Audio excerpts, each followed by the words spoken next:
Let me tell you about the fastest way to lose $45 million. Turns out it's not crypto or gambling. It's running a public company like your personal activism platform.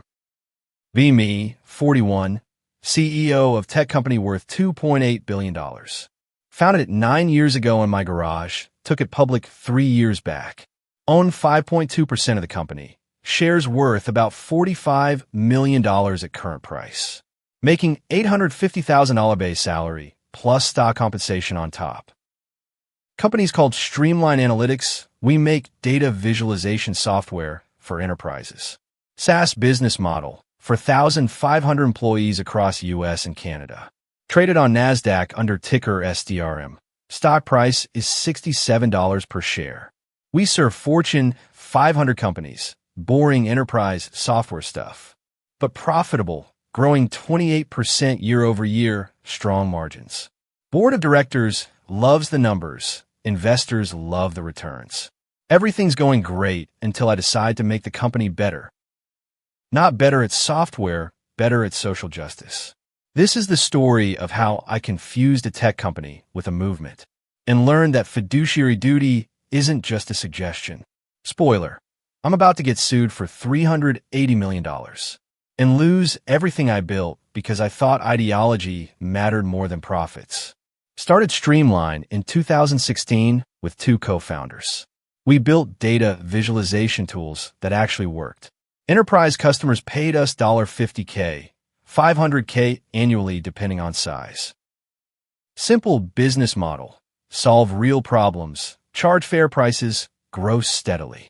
Went through Series A, B, C funding rounds. Raised $180 million total. 2022, we went public. IPO priced at $42 per share. Stock jumped to $58 first day, eventually climbed to $67. Market cap hit $2.8 billion. We were a legitimate success story. My 5.2% stake worth $145 million on paper at IPO. Worth $145 million, but can't sell most of it due to lockup periods and insider trading rules. Still, I'm wealthy, successful, respected in tech community. Got featured in Forbes, TechCrunch, all the startup success stories. Woman founder takes company public. Angle got lots of press. I leaned into that narrative, talked about breaking barriers in tech. Started thinking of myself as more than just CEO. Saw myself as advocate, activist, change agent in industry. Tech needed more diversity, more inclusion, more social consciousness. And I had platform now as CEO of public company to make that happen.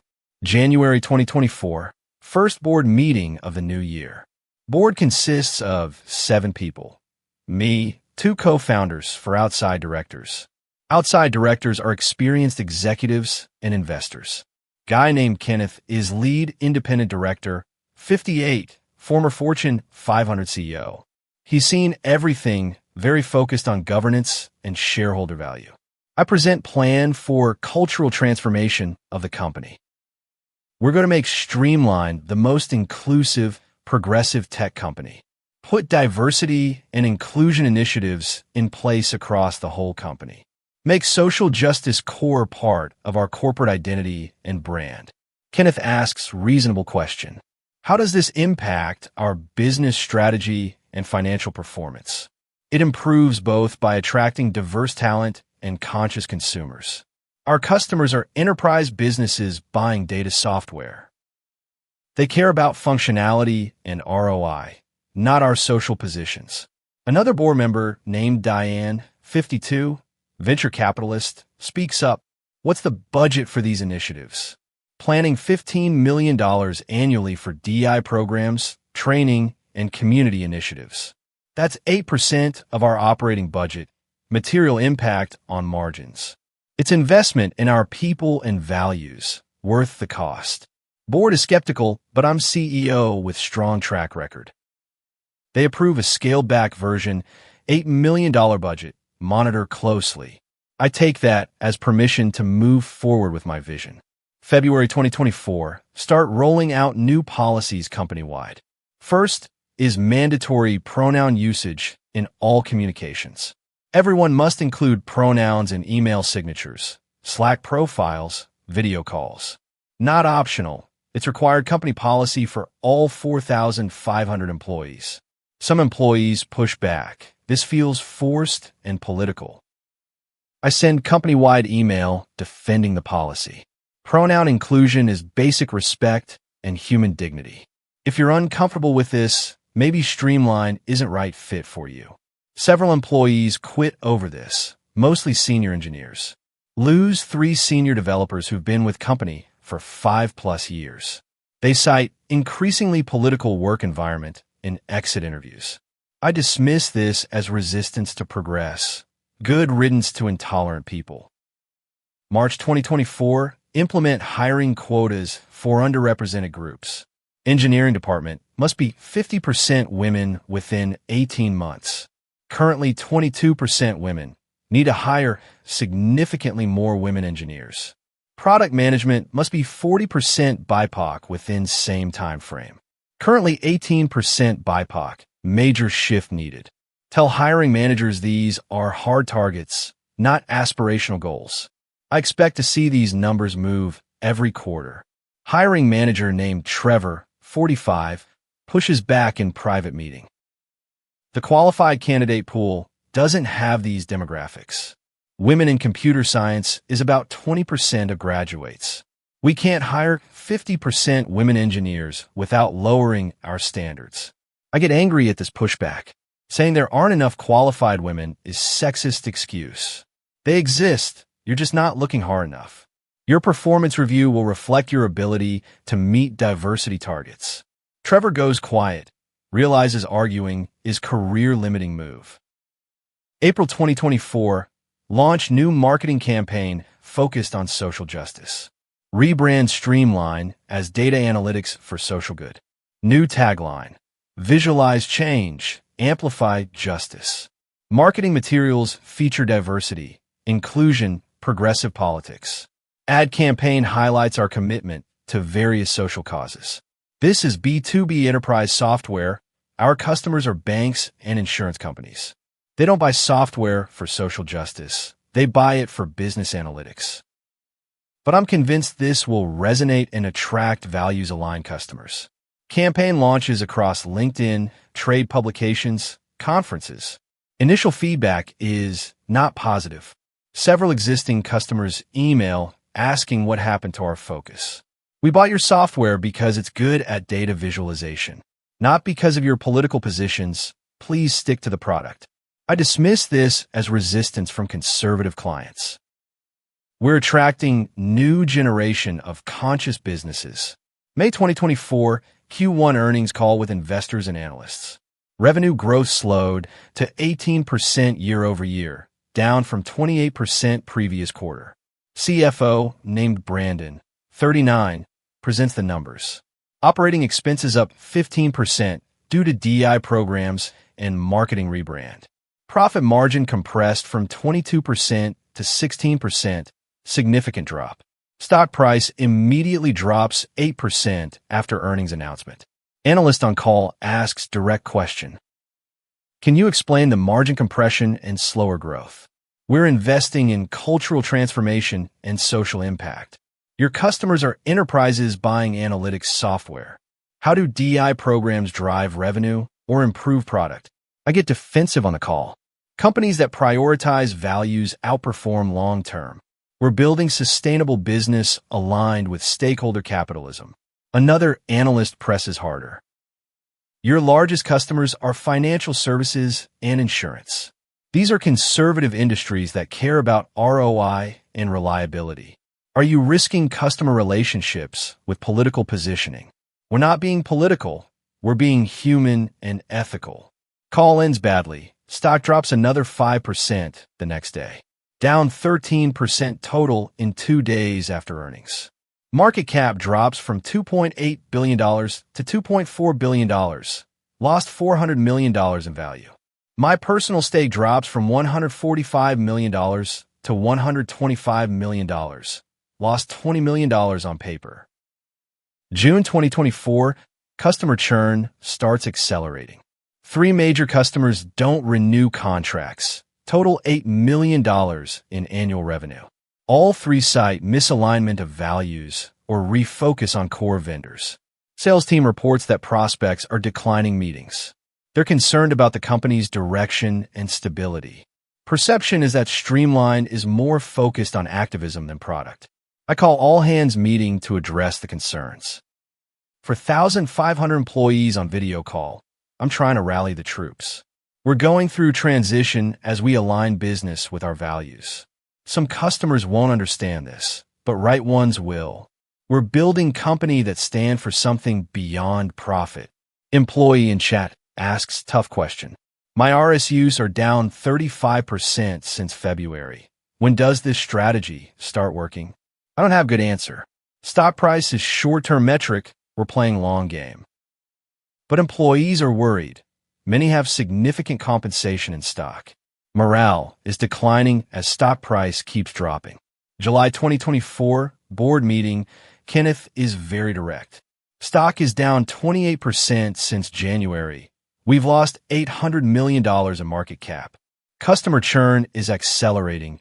Growth has slowed significantly. Employee attrition is up 40% among senior technical staff. These initiatives are damaging the business. I defend the strategy passionately. We're going through necessary transition period. Companies that embrace stakeholder capitalism outperform eventually. Short-term pain for long-term gain in brand and culture. Diane, the VC, is more pointed. Your fiduciary duty is to shareholders, not to social causes. Stock price reflects market's assessment of your leadership. You're prioritizing ideology over business fundamentals. I push back hard. I'm prioritizing building a company I'm proud of. Not just one that makes money, but one that makes difference. Kenneth delivers ultimatum. You need to refocus on core business immediately. Scale back the DEI spending, drop the political marketing. Return to what made this company successful. I refuse. I'm the CEO. I set the strategy. This is my company. Kenneth corrects me firmly. You're the CEO of a public company with fiduciary duties. It's not your company. It belongs to shareholders. And you're destroying their value with these policies. Meeting ends with clear tension. Board wants change. I won't budge. August 2024. Q2 earnings are disastrous. Revenue growth now only 8%, down from 28% start of year. Customer churn rate doubled to 12% annually, very high for enterprise SaaS. Operating margin down to 12%, compressed by 10 points in 6 months. Stock drops 22% in single day after earnings announcement. Now trading at $35 per share, down 48% from January high of $67. Market cap dropped from $2.8 billion to $1.45 billion, lost $1.35 billion in value. My personal stake dropped from $145 million to $75 million, lost $70 million in 6 months. Analyst reports are brutal. Streamline has lost focus on core business. Management prioritizing political positioning over product and customers. Recommend downgrade to sell. Expect continued underperformance. Stock continues dropping after these reports. Major institutional investors start selling their positions. September 2024. Receive letter from law firm representing group of shareholders. They're filing derivative lawsuit against me and the board, claiming breach of fiduciary duty and waste of corporate assets. CEO prioritized personal political agenda over shareholder interests. Implemented policies that damage customer relationships and business performance. Caused $1.35 billion in shareholder value destruction through mismanagement. Seeking damages and removal of CEO for breach of fiduciary duties. This is serious legal threat. Derivative suits can pierce corporate veil. Company provides legal counsel. Attorney named Richard, very experienced. He reviews the case and is blunt with assessment. They have strong case. Your statements on earnings calls are problematic. You explicitly said you prioritize values over short-term profits. That's admission of breach of fiduciary duty to shareholders. Try to defend the decisions. I was building long-term, sustainable business. Courts don't see it that way when you lose half your market cap in months. You implemented policies that directly harmed business performance. And you did it knowingly, despite board objections and customer feedback. October 2024, emergency board meeting, shareholders demanding action. Kenneth opens with grave tone. Shareholder lawsuit names all directors for breach of oversight duties. Stock is down 52% year-to-date. Company lost $1.4 billion in value. We need to take decisive action to restore shareholder confidence. Motion is introduced to remove me as CEO effective immediately. I'm shocked. You can't fire me, I'm the founder. Kenneth is firm. As public company CEO, you serve at pleasure of the board. You've breached your fiduciary duties and damaged the business. Board has obligation to shareholders to make change. Vote is 6-1. Only I vote against my removal. Even my co-founders vote to remove me. They're concerned about their own liability. I'm terminated as CEO effective immediately. Offer consulting role with no real authority. I refuse. Walk out that day after 9 years building this company. November 2024, new CEO installed, guy named William, 54. He's experienced enterprise software executive brought in to stabilize. First action is eliminate all my policy initiatives. Mandatory pronouns policy rescinded, now optional. Hiring quotas eliminated, return to merit-based hiring. Political marketing campaign canceled, refocus on product capabilities. DEI budget cut from $15 million to $2 million for basic compliance programs. He gives interview to TechCrunch explaining the changes. Streamline is refocusing on our core mission, excellent data analytics software. We serve enterprise customers who need reliable, powerful tools. Our values remain important, but won't drive business decisions. Stock jumps 18% on the news of my removal and policy reversals. Market clearly approves of a change in direction. December 2024, shareholder lawsuit moves forward. They're seeking $380 million in damages for the market cap loss. My personal liability could be $50 million plus, depending on court findings. Company's D&O insurance covers $25 million. I'm personally exposed beyond that. My attorney Richard negotiates settlement to avoid trial. Terms are painful. I pay $1 million personally for my remaining stock. Agree never to serve as officer or director of public company again. Sign statement acknowledging that I breached fiduciary duties. Public settlement. My name is permanently associated with this failure. January 2025, I'm 42, unemployed, wealthy on paper, but limited options. Still own 5.2% of Streamline, now worth $82 million at current $39 stock price. Down from $145 million peak. Lost $63 million in value, but can't sell most of it due to insider trading restrictions and settlement terms. Paid $8 million settlement, left with liquid assets of about $12 million. Sounds like a lot, but I've gone from successful CEO to cautionary tale. Can't serve on boards, can't be CEO of public company. Reputation in tech industry is destroyed. February 2025, Streamline under new leadership starts recovering. William, the new CEO, focused entirely on customers and product. Wins back 2 of the 3 customers who left. Launches new product features that customers actually wanted. Revenue growth accelerates to 15% year over year. Stock price recovers to $48, up 23% from my removal. Still below the $67 peak, but moving in right direction. Market cap at $2 billion, recovered $550 million of the lost value. Analysts praise the turnaround. New management refocused on fundamentals. Product improvements and customer satisfaction driving recovery. Streamline back to being boring but profitable software company.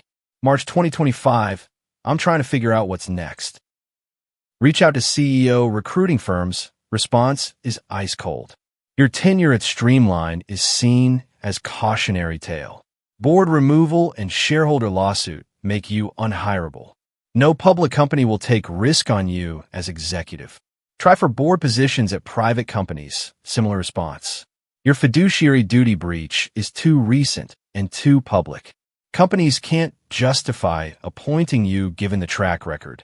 One recruiter is brutally honest. You tanked to $2. 8B companies value by 50% in 8 months because you prioritized social justice over business fundamentals. That's career-ending for CEO roles. You're done at that level. 6 months after removal, speaking to friend who's CEO at different tech company. Woman named Jessica, 45, we came up through tech together. She's sympathetic but honest about what happened. You confused running a company with running a movement. Streamline was public company with fiduciary obligations. Not your personal platform for social change. Try to defend what I did. I was trying to build better kind of company. Better for who? Your employees who lost 50% of their stock value. Your customers who felt alienated by political positioning. Your shareholders who lost $1.4 billion. She continues, harder now. You had $15 million budget for DEI while growth was slowing. You implemented hiring quotas that senior leaders said weren't feasible. You rebranded enterprise software around social justice. Those weren't business decisions. Those were ideological choices. Every point hits because she's right. Board warned you, customers complained, stock dropped. You ignored all the signals because you thought you were on right side of history. But CEOs don't have the luxury of being on right side of history. They have duty to shareholders, and that's legally enforceable. 1 year after removal, Streamline fully recovered under new leadership. Stock back to $58, near the all-time high before my policies. Market cap at $2.4 billion, nearly back to peak. Revenue growth at 24%, approaching historical levels. Customer churn back down to 6%, industry standard. They've hired back senior engineers who left, rebuilt technical team. Product roadmap is strong. Customers are happy. Everything I almost destroyed has been restored. Because new CEO focused on business instead of activism. Meanwhile, I'm consulting for startups at $180,000 annually. From $850,000 CEO salary with $145 million in stock to freelance consulting with declining net worth. Wealthy compared to most people, but catastrophic career decline. From Forbes covers to can't get board seats. From respected founder to sued for breach of fiduciary duty. 18 months after removal. See article in Harvard Business Review. When CEOs confuse mission with activism. The Streamline case study. Academic analysis of what went wrong with my leadership. Quotes from corporate governance experts. CEO implemented ideological agenda despite clear business harm. Prioritized personal values over fiduciary duties to shareholders. Classic case of principal-agent problem where agent pursued own interests. Article quotes Kenneth, the board member who voted to remove me. We supported reasonable diversity initiatives. But CEO went far beyond that into political activism. When board raised concerns about business impact, she refused to adjust. Left us no choice but removal to protect shareholder interests. Article includes financial analysis of the damage. $1.35 billion in market cap destroyed over 8-month period. $12 million annual revenue lost from customer churn. 15% operating margin compression for policy costs. 42% employee stock value loss during my final year. $380 million shareholder lawsuit settlement paid partially by me personally. Numbers don't lie. I caused massive financial damage. Article's conclusion is damning. CEOs of public companies have legal fiduciary duties to shareholders. While stakeholder capitalism and corporate social responsibility matter, they cannot come at expense of core business performance. CEO must balance multiple interests with shareholders having legal priority. This case demonstrates what happens when CEO prioritizes ideology over fiduciary duty. 2 years after removal, My co-founders are both still at Streamline. They kept their positions, distanced themselves from my policies, both making millions from recovered stock price. Meanwhile, I'm permanently marked as the CEO who failed. Can't get back to executive level, reputation destroyed. Settlement prevents me from serving on public boards, limited to consulting and advisory roles at small private companies. Think about what I could have done differently. Could have implemented diversity initiatives gradually. Could have kept them focused and measured. Could have listened to board concerns and customer feedback. Could have maintained focus on core business while advancing values. Could have recognized that public company CEO has legal obligations. That fiduciary duty isn't optional or negotiable. That shareholder value does matter in public markets. But I was convinced I was building something better. Thought that being morally right made business consequences irrelevant. Thought that social justice was more important than profits. Thought I could run public company like personal activism platform. Every assumption was wrong and cost me everything. Now I'm here at 43, consulting for $180,000. On $82 million in stock I mostly can't sell. Lost $63 million in value from the peak. Paid $8 million settlement for breach of fiduciary duty. Banned from public company leadership permanently. While company I founded thrives without me. Because new CEO understands what I refuse to accept. That running public company requires focus on business fundamentals. That fiduciary duty to shareholders is legal obligation. That values matter, but not more than the business itself. Still believe in diversity and inclusion in workplace. Still think companies should be socially responsible. But understand now that public company CEO role has legal constraints. That shareholders have rights that must be respected. That board oversight exists for a reason. That you can't sacrifice business performance for ideology, no matter how righteous that ideology feels. That's what I learned after losing $1.35 billion in shareholder value. After getting sued for $380 million and paying $8 million personally. After getting fired by board I thought couldn't touch me. After going from celebrated founder CEO to industry cautionary tale. All because I thought running a company meant imposing my values, rather than serving shareholders and building successful business. The lesson cost me my career and $63 million in stock value. Cost shareholders $1.35 billion in destroyed market cap. Cost employees 50% of their stock compensation. Cost customers relationships with vendor they trusted. Also, I could feel righteous about company social positions. That's my story at 43. The CEO who confused tech company with social movement. Who learned that fiduciary duty is legally enforceable. Who lost everything teaching Silicon Valley what not to do. Still wealthy by most measures, but career is finished. From founder CEO to banned from public company leadership. Because I prioritized ideology over the business. And shareholders sued me for it. Turns out they were right. And I was expensively wrong about what it means to be CEO of a company that isn't actually yours. It belongs to shareholders. And they expect you to remember that. I didn't. Now I'm consulting for $180,000. While Streamline worth $2.4 billion thrives without me. That's the price of forgetting who you actually work for when you're running public company. The answer is shareholders, not your personal values, not your social causes. Shareholders, always shareholders. Learn that the expensive way, $63 million expensive to be exact,